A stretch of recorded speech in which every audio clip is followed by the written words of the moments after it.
የሚገኘው በማርዝበርግ ከተማ ሲሆን በማርዝበርግ ከተማ ለመስቀል በዓል የተዘጋጀውን የእርድ በሬ ለመመረቅ ለማረድና ቀጣይ ነገሮችን ለማድረግ እንግዶች፣ ሽማግሌዎች በዚህ ተገኝተዋል።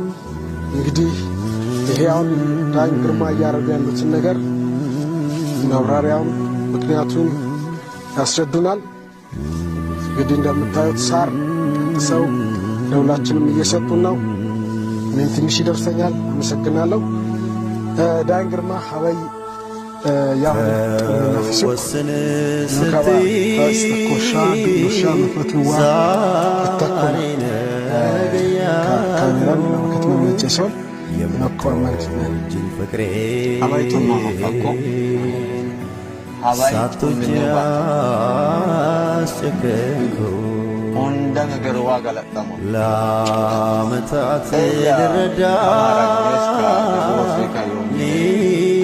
ይገባኛል ቻለ ከማራግሊራማ ነውላን ዋርቸሞን ለወይትና ወንደምነውን ደገሉ ምሳይ ያወቁ ኮሌው ካን ረማትና ከማራገ ከወላ የውምኔ ሀዲዮስ ያሆደ ይንች ደበስ ከበየን ማቲን ካማይደን ሶሞና ሰውንም